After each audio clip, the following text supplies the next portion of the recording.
ถือว่าใบเก่าเบาแม่นใส่ก็ว่าถือว่ามันคือว่ามันโอเคอยู่นะมัน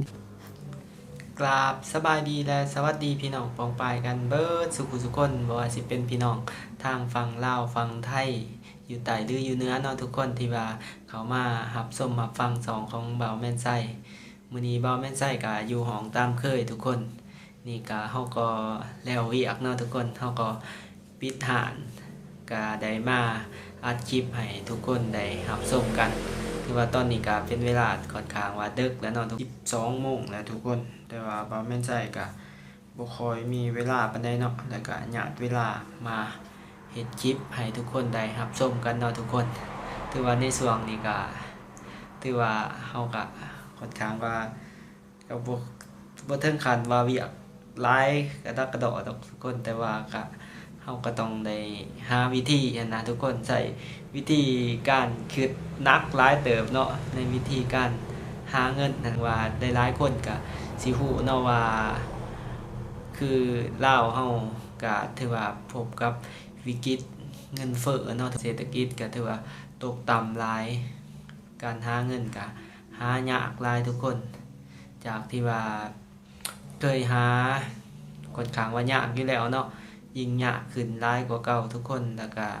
หลายๆคนเขาเจ้าก็บ่อยากจกเงินเนาะถึงว่ามันหายากซึ่งว่าคือเงินเดือนของพนักงานหรือว่าเงินเดือนของประชาชนทุกคนเนาะเขาเจ้าก็บ่ค่อยจะสอดคล้องกับสภาวะของเศรษฐกิจอัตราเงินเฟ้อเนาะทุกว่าอัตราเงินเฟ้อเฮ็ดให้ค่าอาหารชีวิตการเป็นอยู่เนาะอัตราของก็สูงเนาะค่าครองชีพสูงทุกคนถือว่าค่าใช้จ่ายเรื่องของอยู่ของกินเนาะเครื่องอาหารบริโภคต่างๆมันก็ขึ้นไป1เท่าตัวทุกคนบางอย่างมันก็กลาย1เท่าตัวเนาะคือ1เท่าตัวนี่เฮาคิดรายเป็นเปอร์เซ็นต์นี่ก็ถือว่า 100% แล้วเนาะทุกคนแต่ว่าบางอย่างมันก็ขึ้นไป150%ได้เนาะคือสิเทียบง่ายๆก็คือไข่เนาะทุกคนคือไข่กับคือไข่แต่ก่อนหน่วยพันกีบเนาะทุกกีบก็ถ้ามันเทียบกับเงิน500คือเดี๋ยวนี้ก็ถือว่าอยู่2 บาทเนาะทุกคนหน่วยหนึงแต่ว่าเดี๋ยวนี้ไข่ก็ถือว่าเป็นหน่วยหนึ่ง2,500พูดว่าซื้อ5,000 กีบนี่ได้แต่2 หน่วยเนาะก็ถือว่าหน่วยหนึ่ง2,500ก็ตกอยู่หน่วยละ5 บาทคือเก่าเนาะแต่ว่า5 บาทแต่ก่อนเนาะ5 บาทแต่ก่อนมันก็มีแต่พันกีบเนาะทุกคนแต่ว่ามาเดี๋ยวนี้5 บาทมันเป็น2,500 กีบเนาะก็ถือว่าขึ้นไปหลายถือว่าอัตราเงินเฟ้อนี่เนาะสูงทุกคนแล้วก็ค่าอาหารก็มันขึ้นไปใกล้100%นะทุกคนหลายๆอันแต่ก่อนว่ากินไข่กับมีเนาะประหยัดถือว่าประหยัดสุดๆแหละแต่ว่ามาเดี๋ยวนี้ถือว่ายังค่อนข้างว่าเกือบบ่ไหวเนาะทุกคนเงินเดือนต้องได้ประหยัดอันนี้อรอเนาะทุกคือบ่าวแม่นไส้นี่ก็ต้องได้หาเงินก็ต้องเมื่อยขึ้นเป็น2 เท่าทุกคนคือเดี๋ยวนี้แหละบ่าวแม่นไส้ก็คิดค้นหาหลายๆวิธีเนาะในการหาเงินทุกคนต้องเมื่อยขึ้นไปหลายเท่าต้องได้อดทนแล้วก็ใส่ความพยายามหลายขึ้น2 เท่า3 เท่าทุกคนเพื่อจะหาเงินเนาะเพื่อให้มันเข้ากับเศรษฐกิจจังซี่นั่นแหละกันว่าสิไปหาเงินแบบคือต่างประเทศคือเขาก็บ่ก็เบาแม่นไส้ก็คิดว่ายังบ่ทันถึงเวลาเนาะถือว่าสภาพเศรษฐกิจที่ว่าเป็นจังซี่นะทุกคนก็ถือว่าเฮ็ดให้ทุกคนยุ่งยากเนาะและการแก้ไขของทางรัฐบาลก็เฮาก็บ่ฮู้ว่าเพิ่นไปฮอดขั้นใดเนาะหรือว่าในการแก้ไขจังใดหั้นนะทุกคนแล้วก็เฮาก็เห็นเนาะในการเปลี่ยนแปลงคณะสุดรัฐบาลสุดก่อนนี่เนาะก็ถือว่ามีการเปลี่ยนแปลงหน่วยงานรัฐบาลหลายตำแหน่งทุกคนแต่ว่ามาอีกสิ่งหนึ่งเนาะที่ว่าบ่าวแม่นไส้สังเกตเห็นเนาะในการเปลี่ยนแปลงในช่วงวิกฤตเงินเฟ้อนี่เนาะทุกคนก็คือการเปลี่ยนแปลงใบเงินเนาะการออกใบเงินใหม่ทุกคนการออก แบบเงินใหม่ทุกคนมื้อนี้บ่าวแม่นไส้ก็สิพาทุกคนมาเบิ่งเนาะเงินที่ว่าเพิ่นออกมาเป็นใบใหม่เนาะบ่าวแม่นไส้ก็มีอยู่3ตัวอย่างทุกคนมื้อนี้ซึ่งว่าที่ว่ามันออกมาก็มีอยู่4ใบเนาะทุกคนที่ว่าบ่าวแม่นไส้เห็นแล้วแต่ว่ามื้อนี้บ่าวแม่นไส้ก็สามารถนำมาได้แต่3ตัวอย่างทุกสิพาทุกคนมาเบิ่งเนาะว่ามีใบหยังแน่ทุกคนที่ว่าเป็นใบเงินที่ว่าเพิ่นออกมาเป็นใบใหม่เนาะหลายๆคนก็อาจสิบ่คุ้นเนาะเพราะว่าสิทางพี่น้องฝั่งลาวฝั่งไทยบางคนก็ยังบ่ทันเคยใส่เบิดเนาะหรือว่าบ่ทันเคยเห็นเบิดทุกใบเนาะทุกคนคือบ่าวแม่นไส้นี่ก็กำลังเห็น3เห็นเบิดแล้วเนาะเห็น4ล่ะแต่ว่ากำลังเห็นว่านนี่เนาะทุกคนสำหรับใบแสนบ่าวแม่นไส้เห็นใบแสนคิดว่าเงินปลอมทุกคนคงบ่าวแม่นไส้บ่ทันเคยเห็นจักเทื่อเนาะบ่ทันฮู้ซะว่าเขาเจ้าออกใบใหม่เนาะถือว่าใบแสนใบ100,000กีบนะทุกคนออกใบใหม่ซึ่งว่าเขาเจ้ามาซื้อนำบ่าวแม่นไส้ก็เบิ่งคือว่าบางๆคือว่าจังได๋วะคือบ่าวแม่นไส้ก็บ่ฮู้เนาะบ่ฮู้ว่าเขาเจ้าก็ออกใบแสนตัวใหม่คือกันนั่นแหละโอ้คือสองใจว่าสิเอาหรือบ่เอาก็เลยเอาเนาะเอาแล้วก็มาเบิ่งโอ้รู้สึกว่าปะมันคือเงินอันนี้คือเงินปลอมเว้ย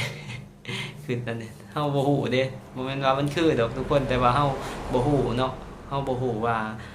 ามันเป็นเงินใบใหม่นะบ่ฮู้ว่าเพิ่นออกเป็นใบใหม่มาเพราะว่าใบใหม่มันอยากขายคือกันน่ะดีกับใบเก่าเนาะแต่มันต่างที่เจียเนาะครับต่างที่ว่าใบมันใหญ่กว่าน้อยหนึงทุกคนแต่ว่ามื้อนี้บ่าวแม่นไส้ก็คือว่าบ่มีเนาะตัวอย่างของใบ100,000หั่นเนาะแต่ว่าก็มีจำนวนนี้ทุกคนเดียวบ่าวแม่นไส้สิเอาให้ทุกคนเบิ่งตัวนี้เนาะนี่บ่าวแม่นไส้เกียมมาทุกคนนี่ทุกคนบ่าวแม่นไส้ก็มีเนาะสิเอามาให้ทุกคนเบิ่งนี่ก็เป็นเงินใบแสนปัจจุบันเนาะทุกคนตัวใหม่บ่าวแม่นไส้ก็บ่มีนี่เป็นเงินลาวเด้อทุกคนเงินใบ100,000กีบเนาะตัวนี้ใบ50,000กีบทุกคนนี่เป็นใบเก่าเนาะใบที่เฮาใส่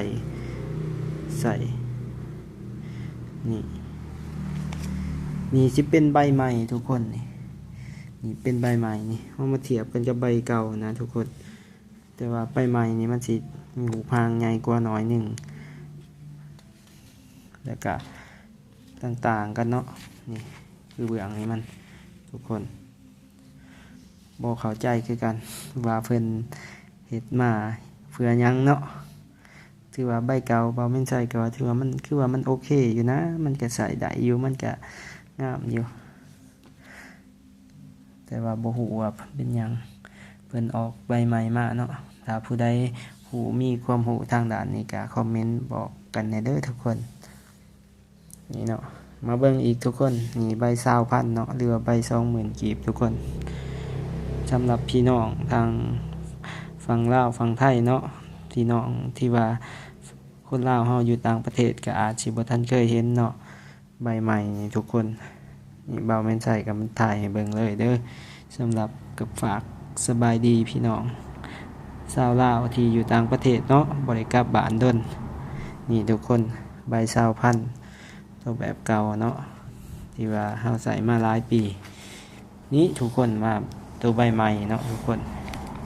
นี่เนาะใบใหม่ทุกคนใบที่ว่าออกใหม่มาเบิ่งด้านล่างของมัน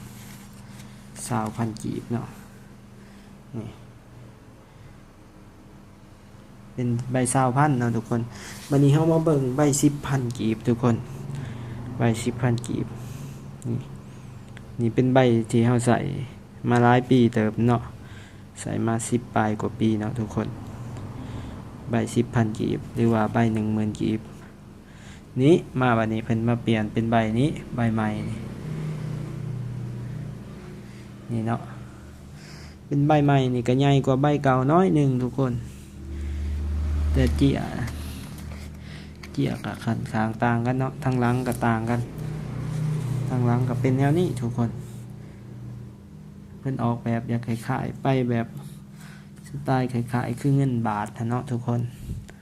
คล้ายๆแบบนั้นเนาะคล้ายๆแบบคือเงินบาทหรือว่าเพิ่นออกมาใหม่เพื่ออยากให้คนลาวนิยมใส่เงินบาทอยากให้คนลาวเฮานิยมใส่เงินกีบบ่คิดว่าอยากให้มันคล้ายๆคือบ่อยากให้มันงามขึ้นเพื่ออยากให้คนลาวนิยมเงินกีบบ่ก็บ่ฮู้เนาะหรือจังใดนี่เป็นใบ5,000ทุกคนใบ5,000ก็ยังใส่ใบเก่าเนาะนี่ใบ5,000สำหรับพี่น้องทางฝั่งไทยเนาะที่ว่าที่จะเข้ามาลาวถ้าบ่เคยเห็นใบเงินนี่เนาะทุกคนเขาก็ถ่ายให้ได้เบิ่งนี่ก็เป็นใบ 2,000 ทุกคนตัวนี้ก็เป็นใบตัวใหม่แต่ก็ออกมาหลายปีเติบแล้วประมาณ 5-6 ปีเนาะแต่ว่าก็ใหม่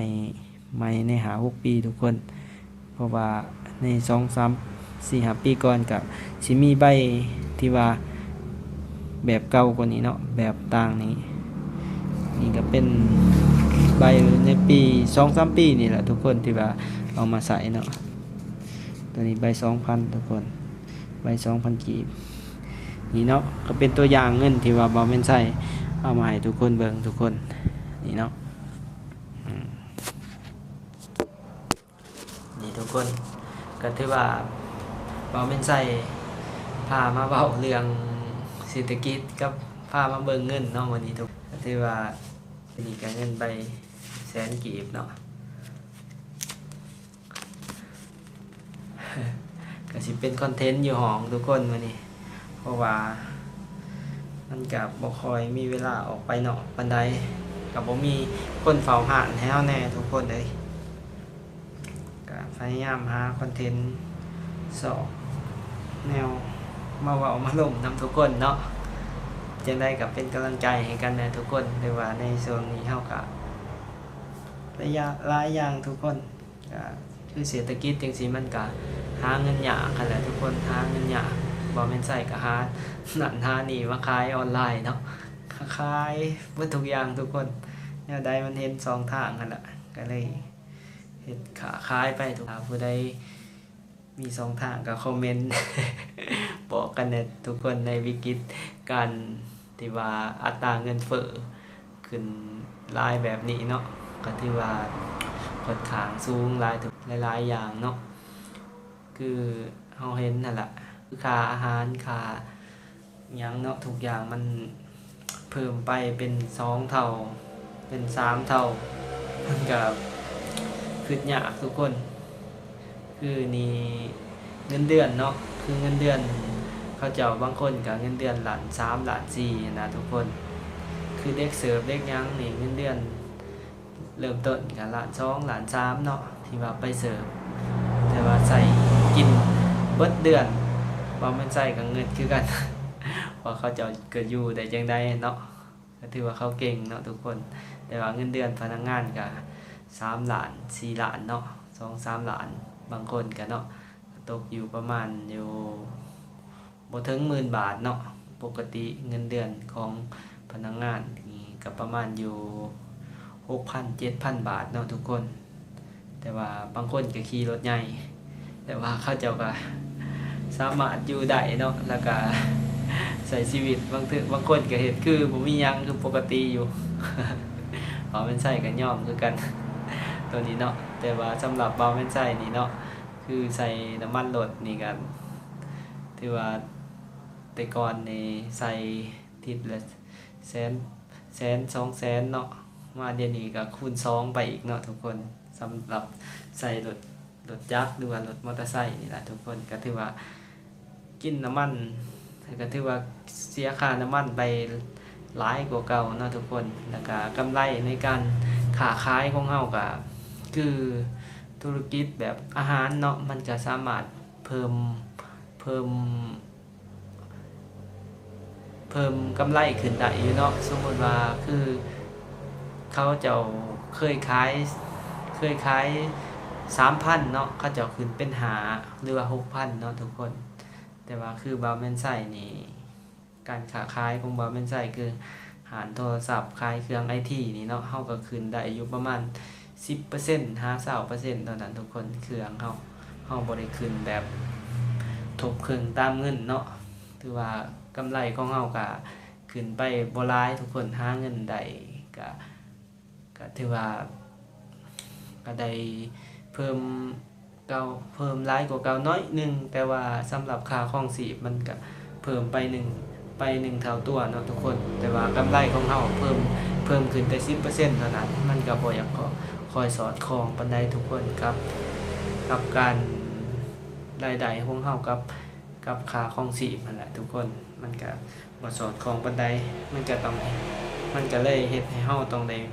เมื่อยขึ้น2เท่า3เท่าทุกคนในการหาเงิน คือวันนี้เว้าแม่นใส่ก็ถือว่า12 โมงเนาะมาอัดคลิปให้ทุกคนได้รับชมกันก็พยายามหาเวลาเนาะว่าสิหาคอนเทนต์ออกไปถ่ายทุกคนได้รับชมหลายๆอย่างแต่ว่ามื้อนี้เฮาก็พาทุกคนมารับอีกสาระหนึ่งเนาะถึงว่าคอนเทนต์นี่ก็ยังบ่ทันมีไผที่ว่าเฮ็ดได้ถ่ายให้เบิ่งเนาะทุกคนสำหรับการเอาเงินมาให้เบิ่งใบใหม่เนี่ยทุกคนเรามันใส่ก็เลยคิดออกก็เลยมาถ่ายให้ทุกคนเบิ่งเนาะและสำหรับคลิปนี้ก็สิมีอยู่ประมาณนี้ทุกคนในการเว้าร่วมกันมื้อนี้เนาะถ้าผู้ใดมักหรือว่าอยากเป็นกำลังใจให้เฮาเนาะก็อย่าลืมกดไลค์กดแชร์กด Subscribe เนาะเพื่อเป็นกำลังใจให้กันแล้วก็อีกอย่างหนึ่งเนาะอยากสนับสนุนเฮาก็คือการบ่ข้ามโฆษณาเนาะทุกคนเบิ่งโฆษณาให้แน่เนาะ เพื่อให้เฮามีรายได้เล็กน้อยเนาะพอเป็นเงินค่าขนมทุกคน แต่สำหรับตอนนี้บ่แม่นไส้ก็ต้องขอกล่าวคำว่าขอบใจแล้วก็สบายดีกันเบิดสุขคนเด้อลูกป่าเอาพี่น้องสุขทุกคน